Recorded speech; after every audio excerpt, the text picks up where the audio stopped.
Continuing bold predictions week here on Thursday, June 4th. Welcome everybody to the June 3rd. June 3rd. Yeah, there we go. Adam Hazer with Dave. Bold prediction. You're going to get the day wrong. Well, yeah, because I'm confused because we're recording it on the 2nd. There's really no excuse though, because I went from 2 to 4. Yeah, anyway, we're a day behind. We're recording on Wednesday afternoon. You're listening on Thursday. Hope you've been enjoying them so far. Are we a day ahead? No, we're recording on Wednesday. People are going to hear it on Thursday. So that doesn't mean we're a day behind. What do you mean? We're a day ahead. We're recording it a day ahead of when you're going to release it.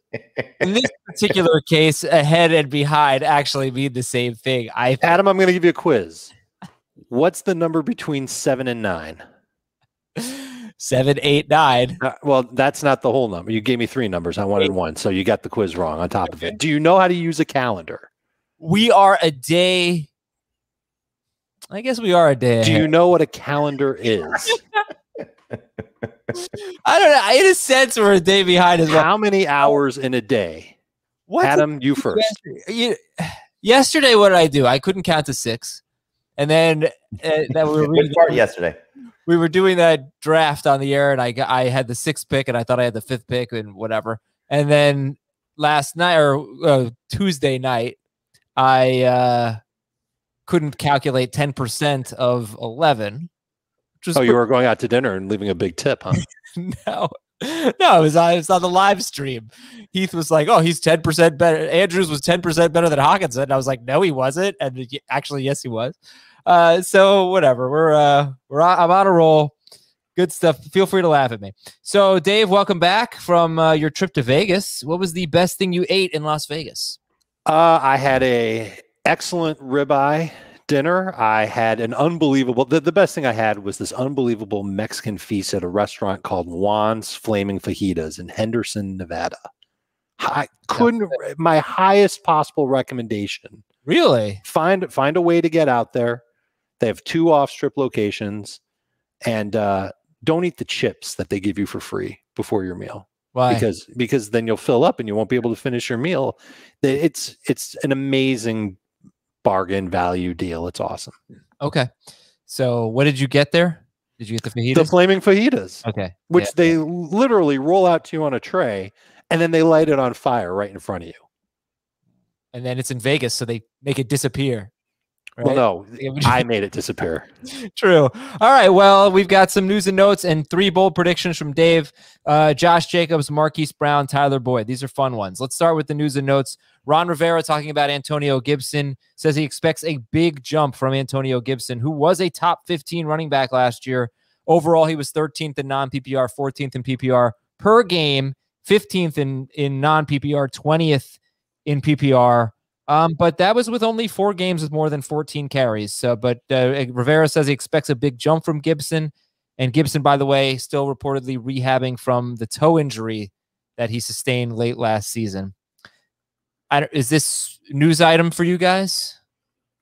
I mean, it's exciting. It's exciting that he's got the chance to, hopefully make that second-year leap that Christian McCaffrey made under Ron Rivera. That's fun to think of. I mean, we've talked about this, a lot, Adam, that this is a guy that was a converted wide receiver going to running back with no offseason, and now he's got a full offseason. He's still dealing with the toe injury, according to reports. So hopefully that'll be, something that's behind him. But this offense is going to get better.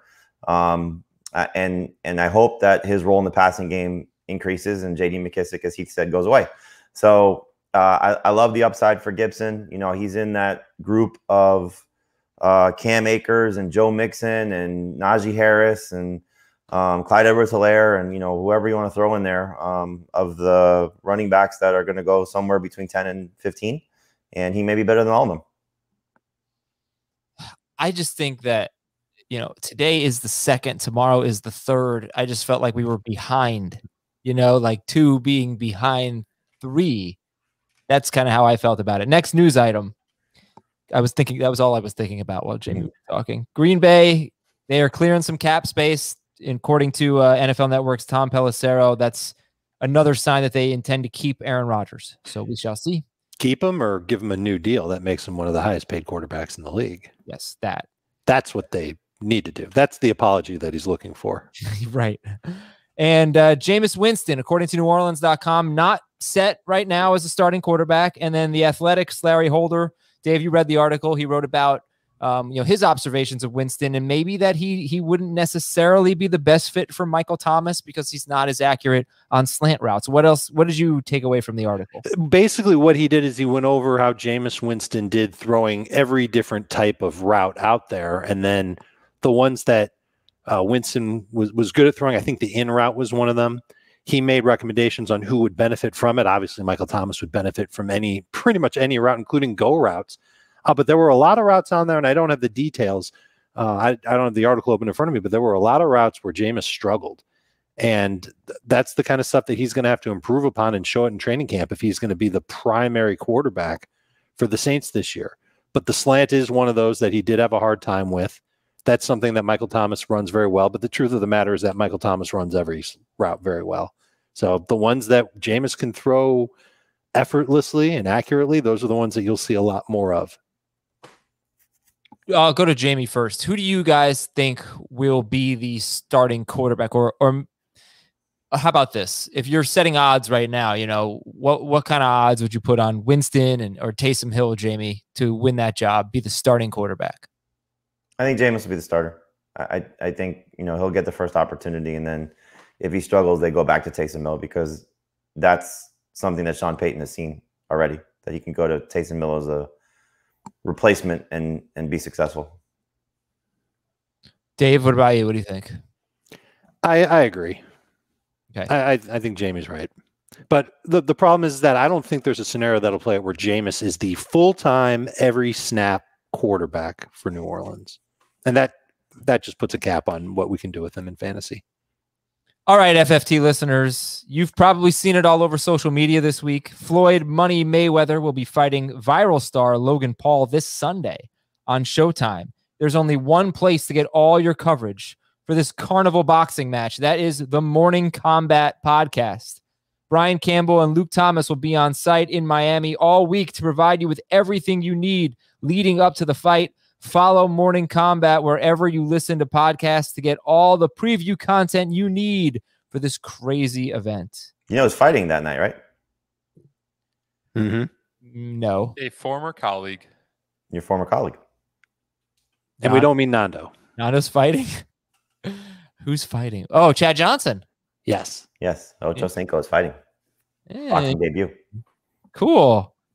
Dave, we'll see if it's cool. Was your son really kind of obsessed with Logan Paul, or was it like 5 years ago? I'd say. Okay, that was the first time I had ever heard of him when you were telling me about that. Yeah. Not anymore. Now he's obsessed with the Boston Celtics, who've been bounced from the playoffs. Yeah, but he's all psyched because they got rid of Danny Ainge and they bumped up Brad Stevens, and now he's trying to figure out who the next coach is going to be. Oh. I didn't know any of that. So based on this, 5 years from now, Brad Stevens will be in a boxing match that we'll be talking about and maybe even wagering on. Might be against Danny Ainge. Maybe. How about that? Okay. All right. Let's get to Dave's bold predictions. Josh Jacobs will be no better than RB24 in PPR. I mean, I know it's not great, but that would be bad if he can't even finish top 24. Josh Jacobs will be no better than RB24 in PPR. Go ahead. And I really wanted to say won't even be a number 2 fantasy running back, but I couldn't find exactly 24 running backs to put ahead of him in my PPR rankings. And I think he'll be a little bit better in non-PPR. But I look at every single action that the Raiders took this offseason, and none of it is good for Josh Jacobs. They bring in Kenyon Drake. I don't think he's going to be just locked into the Devontae Booker role. I think his role will be a little bit more expansive than that. I think they like his ability to pass, catch. I think they think he's better in short yardage situations than Jacobs. He'll take away some of those situations from Jacobs, and he gives them an out in case Jacobs continues to average less than 4 yards per carry, play very inconsistently, which is what he did last year. You think about the offensive line on top of it. 3 new starters. 2 of the new starters don't have good grades from Pro Football Focus in run blocking. Another starter, Colton Miller, the left tackle, terrible grade. And a rookie is going to be starting for them at right tackle, Alex Leatherwood. It feels like a mess. And it makes me frustrated. And then the cherry on top was I did a projected strength of schedule for basically every team's offensive positions. And for the Raiders, they had one of the worst, if not the worst, I have to double check and see, projected run schedules in 2021. Tons of terrible matchups, including the Ravens and the Steelers in weeks 1 and 2. So he's going to get off to a tough start. You're going to draft Josh Jacobs. You're going to think, oh, great, I got a stud running back. Well, he's got 2 tough matchups to begin the year. If he struggles in those matchups, or if he gets hurt in those matchups, Kenyon Drake can take his spot. He's going to be a nightmare to have. I don't want to draft him on my fantasy team. Pretty compelling case, Jamie. Yeah, I mean, I'm not a Josh Jacobs guy. It's probably a better argument to have with Heath, because Heath does like Josh Jacobs. I think the offensive line scenario is interesting because Pro Football Focus had them ranked as the 24th offensive line last year, and so maybe changing things up could be good.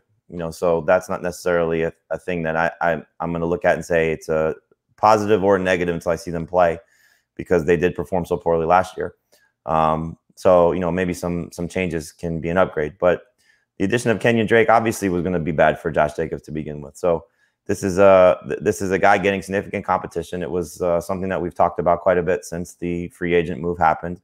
And so Kenyon Drake is the better pass catcher. That's going to hurt Josh Jacobs, who we know hasn't necessarily been used in that role to the level that we would like. And whatever he takes away from him as a runner is going to hurt him as well. So you're seeing Josh Jacobs in this average draft position range already. And so I don't think he's going to be drafted any higher than the 20th running back off the board. So to call him the 24th running back, I think that's great. He's averaged 2.6 targets per game through his first 2 seasons. Where's that number going this year? Right. Well, so the thing is Kenyon Drake really a better pass catcher than him? I don't know if he's necessarily. Yes. They don't have a true in those two. Neither right. of them to me is a true. That's the thing. They still have Jalen Richard. You have Richard. Yes. Right. So he can certainly catch the football. They've got a fullback that'll catch 5 passes this year. But I think they like Drake's ability to add that element back into their offense. We didn't see it from Drake last year very often. We saw Drake morph into a north-south runner last year. Yes. Yeah, but 2 years ago he was very good, and he was good in that role. I agree, and I think that's what the Raiders are looking for. They're looking for him to bring that back and still be a power alternative to Jacobs. I just want to check his ADP, Josh Jacobs. I think Heath is the Jacobs guy. I think he doesn't really feel like Kenyon Drake is going to get a much bigger role than what we've seen from Richard and Booker. But that's just silly. I've broken it down. Well, maybe I'm speaking out of turn. Maybe that's not how he feels. I think that's how he feels. If you just look at the stats page and you see the carries for Booker or Richard, whatever, the catches, it's a little deceiving. You have to do it in only the games that Josh Jacobs played. And when Josh Jacobs has played, he's been 18.6 and 18.2 carries per game, not left early with an injury. So when he's been healthy, he's 18 carries per game. The other running backs on the team are about 6 carries per game. Yeah, he's still going to be the dominant ball carrier there. But now you're talking about probably, I would say, 15 at best. He's, by the way, ADP on NFC for the last month since May 1st is 20th, RB20. Mm-hmm. Ahead of Chris Carson, Travis Etienne. I still don't understand why James Robinson is right behind Travis Etienne. Robinson almost made my bold prediction list. All right, let's go to your next bold prediction. This one's really fun. Marquise Brown will finish as a top 24 wide receiver and have a monster first 9 weeks. Marquise Brown, top 24. That would be surprising to a lot of people. I think it would be very surprising, but look at how he finished last year. And for the record, I do not have it ranked this way as of now, but it is something I'm considering. In fact, the next 2 bold predictions, this one and the next one, I'm thinking about making those changes and making them actually reflect in my rankings. I think that's how bold predictions ultimately should be. Last 6 games of the regular season, add in the playoff games, that's 8 games, 37 catches, 534 yards, and 6 touchdowns. The Ravens brought him in a little bit. His average depth of target was a lot shorter. He ran more crossing routes. They used those crossing routes in the red zone, and it clicked for him. He had a lot of good numbers. You basically take those numbers from the last 8 games, you double them, and you add a little bit, 6% more on top of it because there's 17 games, and he projects out to over 1,100 yards and 12 touchdowns. Sounds crazy. How could he get 12 touchdowns? Well, if he's used the same way, I think the opportunity is there. We know the Ravens want to be more effective throwing the football. Certainly, once they do that, their efficiency will go up throwing the football. They have addressed it in free agency with Sammy Watkins. They added Rashad Bateman. I still think Brown is the best receiver in this offense. I still think he can make big plays. I'm hoping that in his magical third year, things click for him. You can draft him as a number 3 receiver, but he's got a chance to sneak into that top 24, in large part because of the schedule that they have to begin the season. It's great through the first 9 weeks. It's the second half, toward the end a little bit of the regular season, that I think you'd get a little nervous to use him. So ride him out for the first 8-9 weeks of the season and then flip him if you can, assuming he has the year that I think he's going to have. The good news is you can draft him as a number 4 wide receiver. He's 41st, Marquise Brown, 41st in NFC average draft position since May 1st.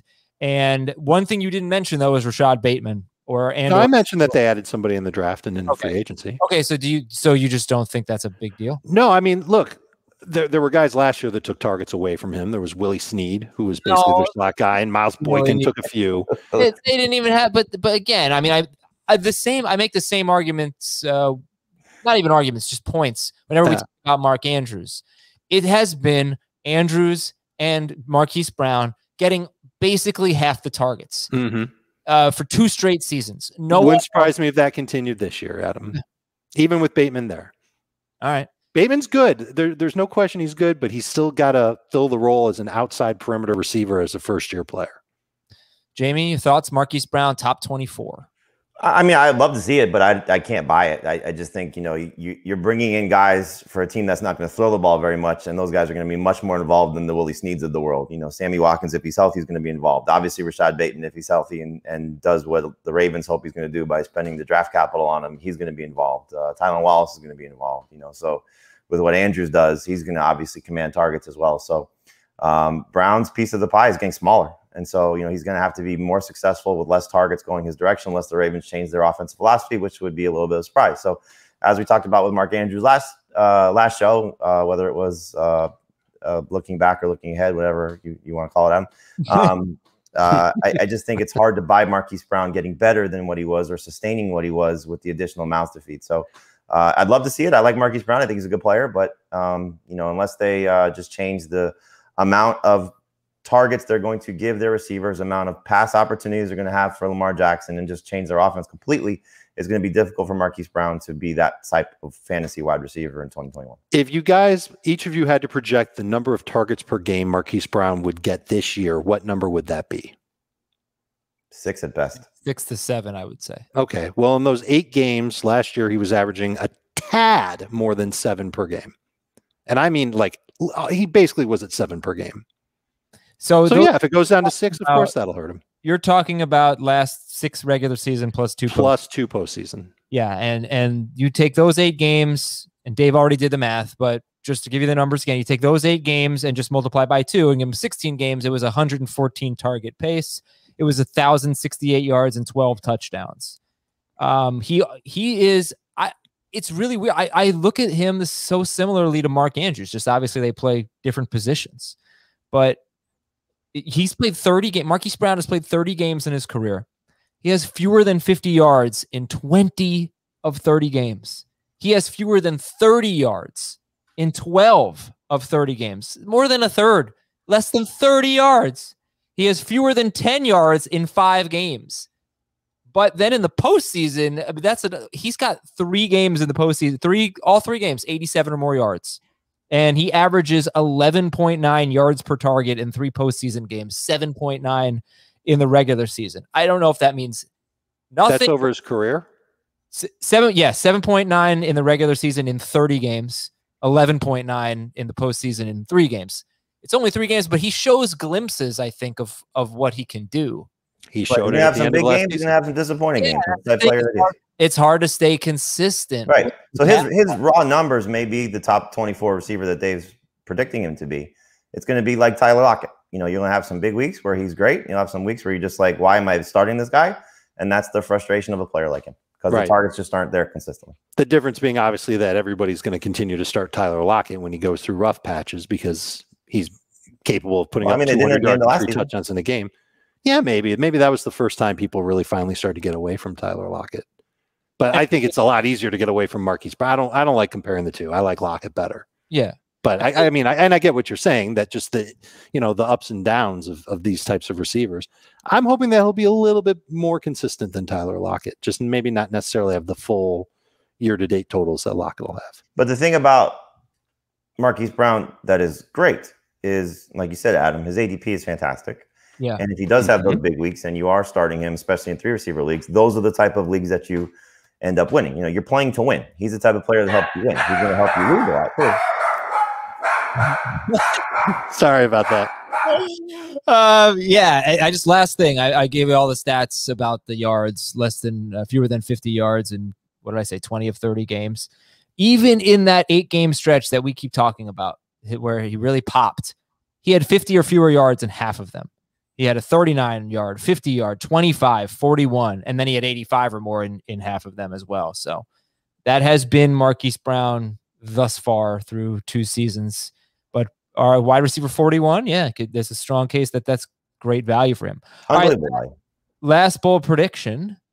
Tyler Boyd will be the best Bengals wide receiver in PPR. Myler Boyd. He's Dave's today, though. Dave is getting situated after getting his dog. You back, Dave? Dave? I'll tell you this about Tyler Boyd. I'm here. Okay. All right, go ahead. You tell me then about Tyler Boyd. He'll be the best Bengals wide receiver in PPR. That's your bold prediction. Okay, obviously I don't have it ranked that way. Not yet. I don't know if I will ever have it ranked that way, because you don't have to draft Tyler Boyd ahead of Jamar Chase and T. Higgins. But when I looked at the Bengals schedule for this year, and this was the impetus for getting going on this idea, it looks difficult. I mean, they're in the AFC North. They're going to play the Steelers twice, the Ravens twice, the Browns twice. All those defenses are better than, a lot of teams in the league. It's going to be hard for them. And one of the things that those teams have a lot of are good outside corners, but not necessarily good slot corners. The Ravens have good slot corners, but the Steelers, question mark. Browns, I think, are going to be a question mark. That's where Boyd's going to be. And that offensive line was improved, but I still think that Joe Burrow is going to have to get rid of the ball quickly because the pass rush is going to be on him. And that's going to be his most reliable short area target is Boyd. So I think he's got a chance. And he was on pace through those first 9 games with Joe Burrow to have over 100 catches and have, I think it's like right around 1,100 yards. I think that he can get there in 17 games. So if he stays healthy, if Burrow stays healthy, I think he's a candidate to get 100 catches this year. I don't think he's going to get a ton of touchdowns. He'll get over 1,000 yards if he's catching 100 footballs. But Boyd will be that little security blankie for Burrow, the way that Cooper Kupp was once upon a time for Jared Goff. And I can't believe I'm comparing Burrow to Goff in any way, shape, or form, because Burrow's like 6 times better. But I am in this instance. And I think it could help Boyd play a little bit better and be the most productive Bengals receiver in PPR. Mm-hmm. Jamie, do you think he will lead the team in catches? Let's start with that. I mean, he definitely could. I think all 3 guys have the, you can make an argument for all 3 of them, between Boyd, Jamar Chase, and Tyler and T. Higgins to lead the team in receptions, yards, and touchdowns. They're all extremely successful, high ceiling, type of players. Boyd may not have the same type of ceiling that the other 2 have, just based on what you've seen from them, whether it's in college or, for Higgins in his rookie season. But his floor is pretty safe, 3 years in a row, at least 76 catches coming into this year. So he should be able to do that. And, 90 catches is well within reach. But you just have to wonder if Burrow's going to lean on his buddy a little bit more, knowing the relationship he has with Chase. He's going to go a little bit more in the direction of T. Higgins, knowing what he did last year. So to me, this is the type of team. It's like the Steelers. It's what team were we talking about yesterday that also has the Jets good receivers? Cowboys. The Cowboys, that's the other one. If Jets. you want a piece of these offenses, you just wait out the third guy, and Boyd is definitely going to be the third guy. So that's the fun part about it, is that Chase is going to be the first one drafted, most likely. Higgins is going to be the second one, and in my opinion, he's being a little bit too underrated because of the addition of Jamar Chase. And then Boyd is also being underrated, just based on what he's done and what his role should be. So I love getting Tyler Boyd. I love drafting him in the 6th or 7th round, depending on how many receivers are off the board at that point. He is better in PPR than non-PPR because the touchdowns probably should go in the direction of the other 2 guys. But he could be their best receiver in PPR. I would not draft it that way. I would not rank it that way. But I certainly have no problem waiting him out on draft day and ending up with him with the chance that could happen. Is this less of a bold statement or as good of a bold statement. Tyler Boyd will be the most consistent Bengals wide receiver this year. It's less bold, but Less bold. but it's still Like, that's one I think I can get behind. Like, if you're looking for 12 to 15 PPR points a week, I think he can hit that target very frequently. so. He's like the anti Marquise Brown. Yeah, well, and right, he really is. Let's look at the ADPs. You got Jamar Chase going 60th as wide receiver 24. 5 picks later, you have T. Higgins as wide receiver 27. So they're pretty close, within 5 picks of each other, within 4 spots among wide receivers. It goes Chase, Lockett, Ayuk, Higgins. And then 20 picks later is Tyler Boyd. So Chase is wide receiver 24, Higgins is 27, and then 1 to 2 rounds later, nearly 2 rounds later, I'd say Tyler Boyd at wide receiver 34. What's the best value, Jamie? Boyd. Yeah. Yes. Okay. I think you can make the case now for Boyd over Higgins in full PPR. Yeah, So- I'd still take Higgins, but Boyd is close. The way I broke it down with Tyler Boyd, and I've said this a lot, and this is the time where I'm going to be repeating myself a lot during the offseason, but hopefully it sticks. And I don't know if you even care about this, but he's had a quarterback injury 3 straight seasons. So I just looked at when Andy Dalton and when Joe Burrow over the last 3 seasons were healthy, when they started and finished a game. And I took his numbers, Tyler Boyd's numbers per game. Where would he have finished? In the last 3 seasons with a healthy quarterback per game in non-PPR, he would have been wide receiver 19, 30, and 32. In full PPR, wide receiver 18, 22, 16. That's no worse than 22nd, 16 to 22nd in PPR per game when he's had a healthy Dalton and a healthy Burrow. And clearly this could be the best quarterback that he's played with. It's also the most competition. Also the most competition, absolutely. But he's got his role, and he's a 90-plus catch guy. He's not a big touchdown guy. He's only been on pace for 8, 5, and 5 touchdowns with the healthy quarterbacks. But he's a 90-plus catch guy, about 1,100 yards. Very similar to Edelman, I always say that. Not quite as good, but that's what he's been. Any final thoughts? Or Yeah, the last thought I've got is that Boyd, and I just wanted to look this up because I said he could be the most consistent guy in between 12 to 15 PPR points per game. He had actually 15 plus PPR points in 6 of 10 games with Burrow last year. Higgins, what? 16 plus. Was it 16? I just wrote 15 plus. So 16 plus, that makes it even better. Thank you. Versus T. Higgins, who only had 4 games of 15 plus, and now Chase is being added to the mix. I think Chase is going to hurt Higgins more than he hurts Boyd. He's going to hurt both of them. There's no doubt about it. unless they just have an amazing passing game.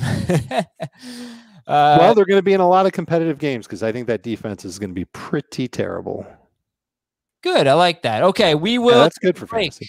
And when we come back, your Apple Podcast questions and the Fantasy Cops on Fantasy Football Today. Welcome back, everybody. The Fantasy Cops are here. Send in your questions via email or Apple Podcast. Put Fantasy Cops in the subject line. You have a league dispute, we will settle it. Here we go. This is from... Oh, Schrager. No name here. Wow. Let's see if we can find a name.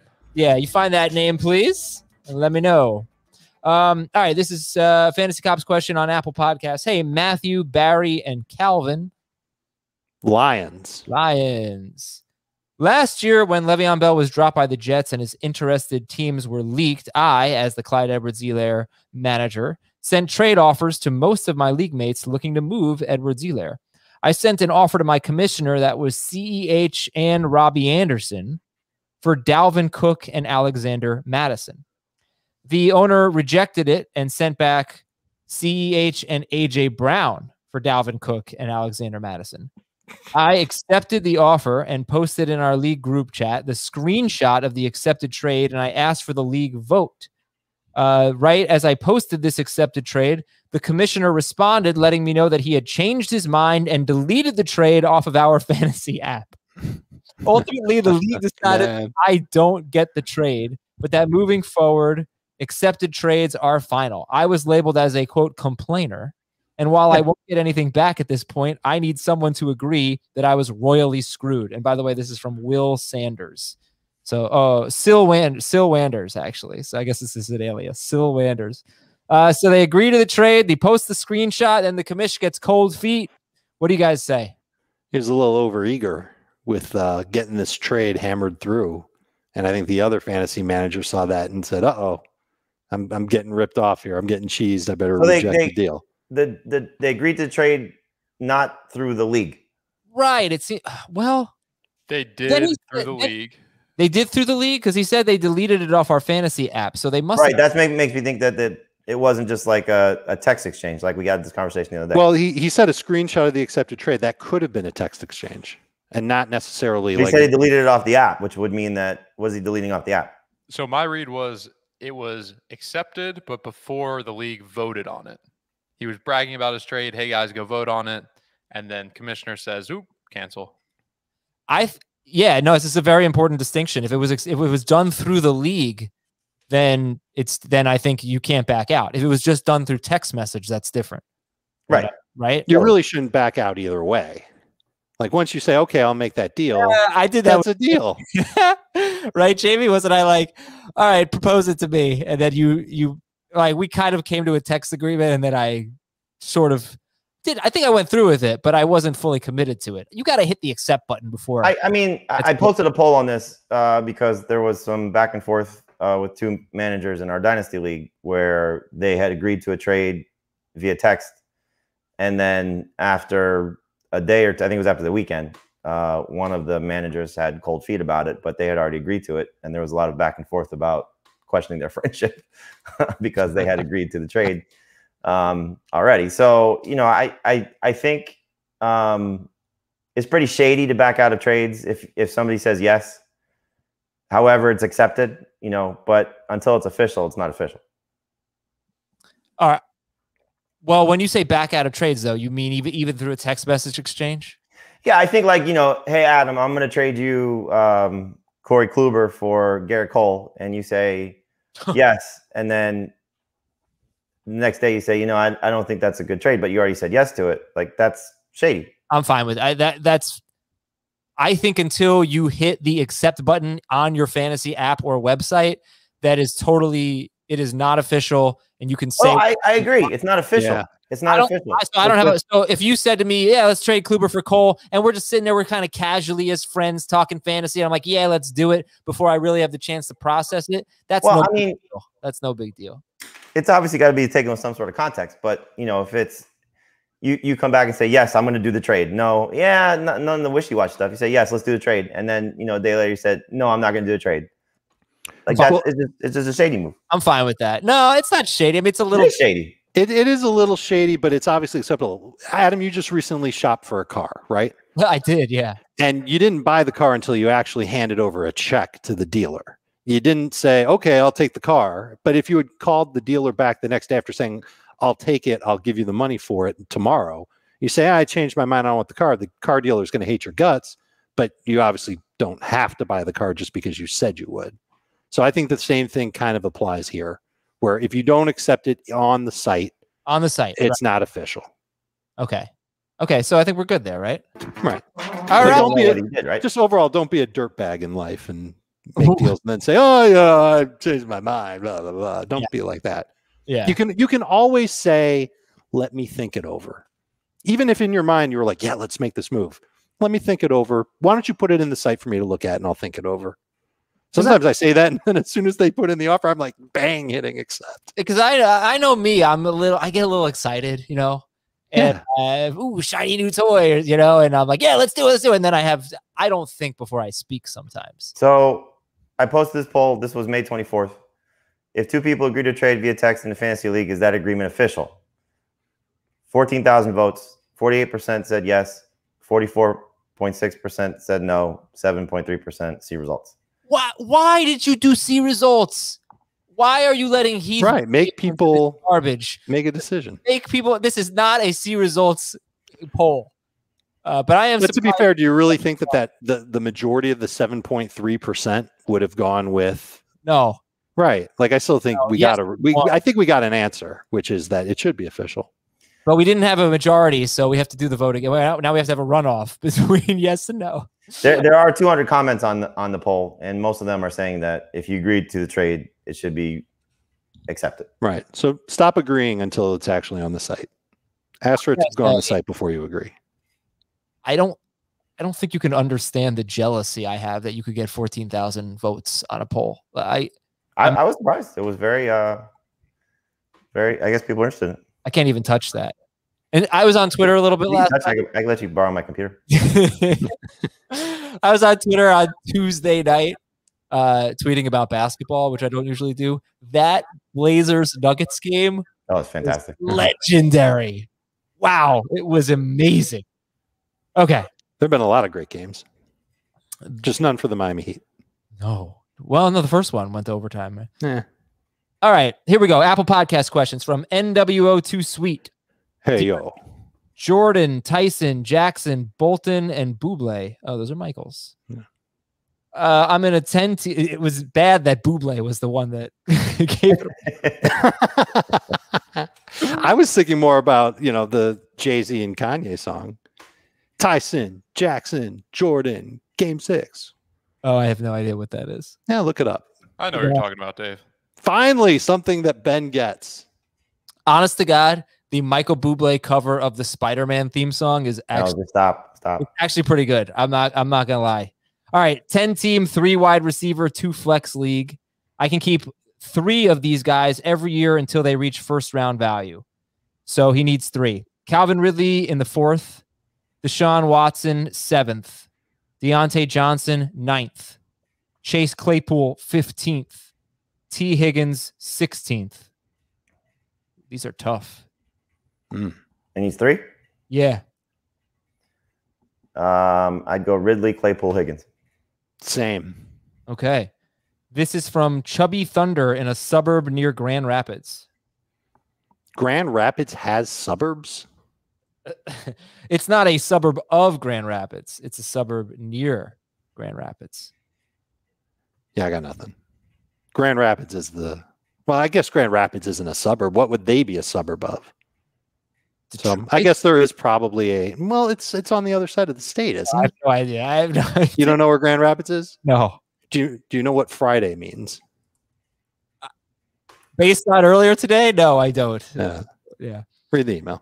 Okay. So he says, Dear Dave, Azza, Hugo, and Phil. This is a show called Step Dave. I just Googled. Never heard of it. 10-team, half PPR keeper. 1 keeper. I landed the first pick this year. McCaffrey is available, so I'm taking him. Nice. Who should I keep to pair with McCaffrey, Zeke or Jonathan Taylor? Taylor. 2, I know my league's drafting tendencies well. I know about 12 wide receivers will be selected before I get my next pick after Christian McCaffrey. So which 2 wide receivers outside of the consensus top 12 would you grab to pair with McCaffrey and Taylor? I'd look for Amari Cooper if he's there. Robert Woods. For the Rams guys, both of them. There. Mike Evans. No, I'd rather have Woods and Cooper, but Evans should be in that list. I'd look for Godwin over Evans. CeeDee Lamb. I don't know if McLaurin is going to be a consensus top 12. I know he will be. Well, if he does happen to be there, then you should jump on it. Yep. For reasons Jamie outlined earlier this week. All right, this question is from P. Sull. Dear Bill, Kyle, Steve, and Chip. I don't know. 10-team PPR, 3 receivers. I'm drafting 7th overall. I'm very content going with Ezekiel Elliott or Jonathan Taylor. On the swing back, my dilemma is Travis Kelce will be there. This is a 10-team league. If Kelce, Chubb, or Eckler, or Diggs, or Hopkins are there at 2.4, who do you take? Kelce. Okay. From a Toyota, 10-team half PPR dynasty league, 2 quarterback, 3 wide receivers. All right. I like the 10-team half PPR, 2 QB, 3 receivers. I picked up an orphan team that's a rebuild. I'm looking to trade Derrick Henry. No, that's it. I was looking to trade Derrick Henry. I was offered A.J. Brown and Austin Eckler for Henry, Chenault, Russell Gage, and my 2022 first-round pick. Yeah, it was looking really good until there. But can you counter with the second-round pick? No way. Counter with the second-round pick and see if you can get it done that way. I'd do it anyway. Brown and Eckler for Henry and a second round and a first round pick, and Chenault and Gage. You'd rather have the Brown side, right? I'd rather have the Brown and Eckler. Yeah. I mean, the first round pick is valuable, but especially if you're rebuilding, that's probably going to be a top 5 pick. I'd hate to give that up. So try to give up a second round pick instead. You do it for a second round pick, but what if the guy's like, no, first round pick only? What would you do? I'd have to say, let me think about it. Why don't you offer it up? Put it on the site. What, Dave? What, Jamie? You still do it. Okay. From Wiz. Nobody beats him. He's the Wiz. I'm in a 10-team half PPR Dynasty Superflex League with 11 keepers. So far, my keepers are Kyler and Hurts, Swift, Montgomery, and Gaskin, Devontae Adams, Deontay Johnson, T. Higgins, and Laviska Shenault. For my last 2 keepers, should I keep Ronald Jones, Juju, A.J. Dillon, Zach Moss, or Cole Kmet? Juju's easy. Very. Does he have a tight end? No, he didn't. No, he does not. To me, it comes down to either Kmet or Dillon. I'd keep Kmet. I think I would too, because I think you can redraft Dillon You can at a cheap price. I mean, probably. I'm assuming with all these keepers that everybody's going to have this number of players kept. So, if Kmet does have the breakout season that I hope he does, and I'm sure a lot of people do, at least you get one tight end on your roster that has some upside. Okay. He also has the #1 draft pick. Who should I take from these available players? Calvin Ridley, Najee Harris. Remember, it's Dynasty. Calvin Ridley, Well, Najee it's over. Harris. You can almost say anybody else. It doesn't matter. Who? Najee. What's his running backs again? You can also take Darren. He's got Swift, Montgomery, and Gaskin. And what's his receivers? Adams, Deontay, Higgins, and Chenault. And Juju. Right. All right, wait, let me read all the list here. There's a lot of good ones. Calvin Ridley, Najee Harris, Darren Waller, Lamar Jackson, 2 QB league. Travis Etienne, Williams. Oh, Lamar Jackson, easy. Yeah, I overlooked the 2 QB part. Okay, Jackson it is. Well, no, it's a super flex. But he's got Kyler and Hurts. Yeah, I think you still take Jackson. Oh, it's super flex. Yeah, sorry. Okay, from Ballin 32. Deer, Mojo, Juice, Fridge, and the Goat. I know 3 of those nicknames. I don't know. Who was Mojo? Maurice Jones-Drew, maybe. Yeah, maybe. Okay, well, the question is about the Jaguars. How good are the Jaguars? And who are the top 3 players we should target in drafts from the Jaguars? Trevor Lawrence, Travis Etienne, and probably DJ Chark. No love for James Robinson. Not over those 3. I'm drafting James Robinson before I draft Trevor Lawrence. Yeah, so were you, Jamie. No? Yeah, I guess close. Did they really replace James Robinson? Like, I know his role is going to change from last year, but this is what I've been thinking about him a little bit. I think that he's still going to be the main running back in this team. I think he's still going to be their short yardage guy. He's not going to catch as many passes, but I think ETN lining up everywhere is going to take away target opportunities from everybody, not just James Robinson. Just it might hit Robinson the most. He's going to be a little more touchdown dependent, but if this offense gets going like it could, then I think he's going to have some room to run. I think he'll actually be pretty decent. And I'm starting to think of him again as a low-end #2 fantasy running back. Anybody getting nervous about Urban Meyer? Yeah.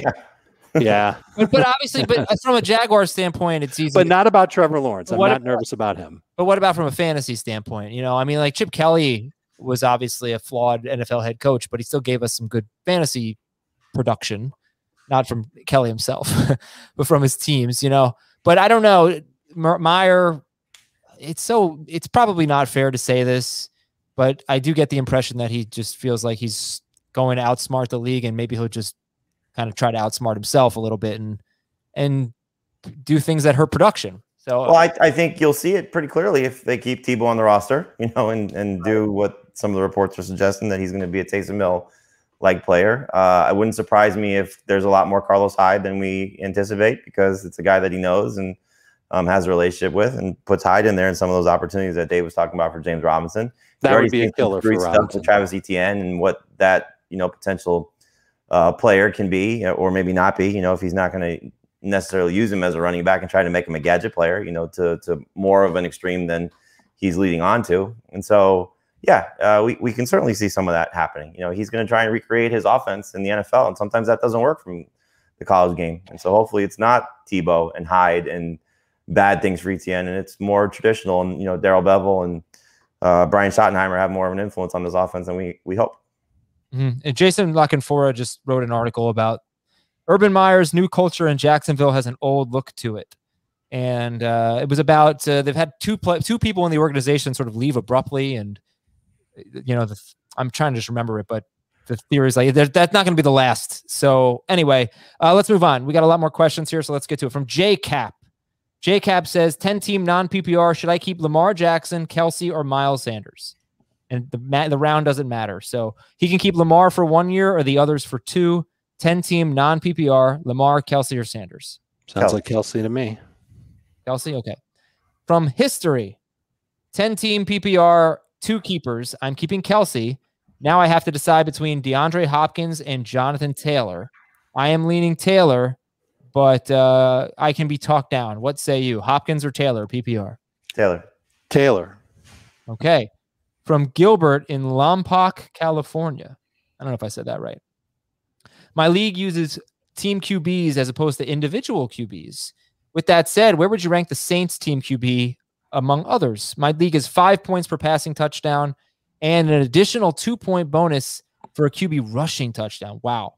So 5 point for passing, 7 point for rushing. Where would you rank the Saints guys? Top 10. I'm not ready to quite say top 10, but it could be top 15 for sure. Maybe closer to 11 or 12. I think I can name 10 two guys and Ian Book. Let's go. Well, I was thinking even higher than that, because if Taysom Hill wins the job, you're going to get a good amount of rushing touchdowns, and those are worth 7. And if Jameis Winston throws 2 touchdown passes to Taysom Hill, which isn't out of the question, right? Yeah. Well, wait a minute. So you're going to get the points for both of those? I think so. Yeah, he would. That's how it is on our site too, right? Yeah, it makes sense. You get all quarterbacks. So then, yeah, that does make sense. Maybe they are a top 10. Throw 0 touchdown passes to Taysom Hill. That's probably the smart bet. All right, top 10. So yeah, like Tom Brady or Saints guys. Saints. You're not going to get any rushing touchdowns, really. Maybe 2. Well, I mean, if Kyle Trask plays, however, that's a different story. It'll be Gabbert before Trask. Okay. I still think I'm going to go with Brady. Okay. Tampa Bay, TQB. This is from Pat Gotti. 12-man PPR, 1 QB Dynasty League. I won the league last year, but I flipped some players last year and turned it into the first pick of the rookie draft. Wow. I'm thinking Kyle Pitts or Najee Harris. I have Kamara, Henry, and Mike Davis. My tight ends are Gronk and Tyler Higbee. Also, what is a reasonable trade package to ask for if I want another top 5 rookie pick? I'm looking to trade Henry and Aaron Rodgers for picks. Well, what is his receiver situation? Does he say? Because no. It's hard to overlook Chase as well. Yeah, I don't know. Yeah, if his receivers aren't great, I think Chase is the pick. Yeah, I would go Chase, Pitts, Najee in a vacuum. Yeah. So, and I think I would here too, because I think his running backs are good enough to keep him going for a few more years. But if he's looking to try and sell Aaron Rodgers for a rookie pick, I mean, you're probably looking at the back end of round 1. But what if he throws in Derrick Henry? If it's Henry and Rodgers, is that enough to get him to 103? It should. I think Henry alone should get him to 103. I don't know if Henry alone can get him to 103. Well, I mean, if you're 103, you're in rebuild mode, so you probably don't want to do that. But if you're looking to get a player who's going to help you now, what if you just had bad luck due to injuries last year and you have a really good team? Sure. Then you'd be interested in making that move. You could win now with Rodgers and Henry and give up 103. And then but I'm not trading Rodgers and Henry for 103 alone. If he got 103 for Henry and Rodgers, then he lost the trade. Maybe, but he'd still be able to use 101 on Harris and then take who's ever left from Pitts and Chase at 103. Or get Pitts and take who's left of Chase or Harris there. Well, but then if he doesn't have Henry, his running backs are weaker if he also can't get Harris. I think he's got to lock up Harris first if he's trading Derrick Henry. I'd hold on to Henry because he sounds like he's got a really good team to begin with. I'd take Pitts and I'd try and trade Rodgers for a first-round pick. Okay. All right, that's it for today's show. I think, right? Yeah, that's it. Thank you all for the Apple Podcast questions. We'll read some more emails on Friday's show when we talk to Chris Towers. For Dave and Jamie and Ben. Friday ahead or behind? I think they're interchangeable. I think that's what we learned today. Is Friday part of the weekend, Adam? Yes or no? Wow. I think yes. Is Friday a movie that's come out yet or still to be released? Friday came out. Did you really just say Friday is part of the weekend? I kind of consider it part of the weekend because at least half of Friday. It's literally part of the work week. Yeah, but once the you're weekend or the last day and the first day of every week. Friday night is the weekend. Friday night is the weekend. Oh, I mean, I'm relaxing and all that stuff on Friday night. Sure, Shabbos, but it's not part of the weekend. It's part of the week. Trager, what do you think? Friday part of the weekend? After 5 p.m., absolutely. How do I put this into a Twitter? But not like actually. Oh, it's literally still part of the week. I agree that it's time to go, chill out and stuff. Okay. Dave, what does your dog think? Is it part of the weekend or not? I'll go ask him. Let's see what he says. Hold on. Oh, when I knock, he doesn't come running down the stairs. But when a stranger knocks to deliver my son Taco Bell, he goes crazy. Okay, I'm just putting is Friday part of the weekend? A, yes, B, no. I expect 14,000 votes on this. Have a good one, everybody. We will talk to you this weekend on Friday on Fantasy Football Today. Is the dog in the house?